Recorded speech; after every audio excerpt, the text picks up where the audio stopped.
കണ്ണൂർ പാനൂരിൽ കാട്ടുപന്നിയുടെ ആക്രമണത്തിൽ കർഷകൻ മരിച്ചു. പാനൂർ വെള്ളിയായിലെ ശ്രീധരനാണ് മരിച്ചത്.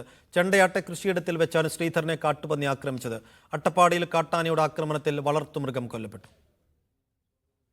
ഇന്ന് രാവിലെ 9 മണിയോടെയാണ് പാനൂർ സ്വദേശി ശ്രീധരനെ കൃഷിയിടത്തിൽ കാട്ടുപന്നി ആക്രമിക്കുന്നത്.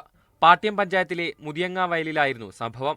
ഇവിടെ ഏറെക്കാലമായി ശ്രീധരൻ പച്ചക്കറി കൃഷി ചെയ്തു വരികയാണ്. ഇതിന് വെള്ളമൊഴിക്കാനും മറ്റുമായി ദിവസവും രാവിലെ ശ്രീധരൻ ഇവിടെ എത്താറുണ്ടായിരുന്നു. ഇന്നും പതിവ് പോലെ കൃഷിയിടത്തിലെത്തിയപ്പോഴായിരുന്നു കാട്ടുപന്നി ആക്രമിച്ചത്. ഏറെക്കാലമായി പ്രദേശത്ത് കാട്ടുപന്നി ശല്യം രൂക്ഷമാണെന്ന് നാട്ടുകാർ പറയുന്നു. ആൾക്കാർ നമ്മൾ വൈരം കേൾക്കുന്നില്ല, എന്നാൽ ശരിക്കും കാര്യം അറിയില്ല. പറഞ്ഞുകൂടി പോയി കഴിഞ്ഞാൽ പന്നീനടക്കം കണ്ടില്ല. പന്നി ഇങ്ങനെ കുത്തിക്കൊണ്ടിരിക്കുന്നു. കാട്ടുപന്നി ആക്രമണത്തിൽ വനംവകുപ്പിന് വീഴ്ചയില്ലെന്നാണ് വനമന്ത്രിയുടെ വാദം. പ്രശ്നമുണ്ടെന്ന് കണ്ടെത്തിയ സ്ഥലത്തല്ല ആക്രമണമെന്നും അതുകൊണ്ട് മുൻകരുതൽ എടുത്തില്ലെന്നും വിശദീകരണം. പൊതുവെ ആ പ്രദേശത്ത് അങ്ങനെ അതീവ ജാഗ്രത നടത്തിക്കൊണ്ടുള്ള പ്രവർത്തനം നടത്തേണ്ട ഒരു മേഖലയായിട്ടല്ല കണക്കാക്കിയിരുന്നത്. പക്ഷേ ഇപ്പം നമുക്ക് അവിടെ ഉണ്ടായ സാഹചര്യത്തിൽ അവിടെയും ജാഗ്രത കാണിക്കണം എന്നൊരു സന്ദേശമാണല്ലോ നമുക്ക് ലഭിച്ചിട്ടുള്ളത്.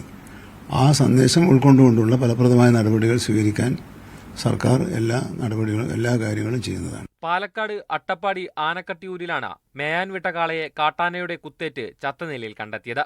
പാലൂർ സ്വദേശി ബാലന്റെ കാളയാണ് കാട്ടാനയുടെ ആക്രമണത്തിൽ കൊല്ലപ്പെട്ടത്. പാലക്കാട് ബ്യൂറോക്കൊപ്പം മീഡിയ 1 കണ്ണൂർ.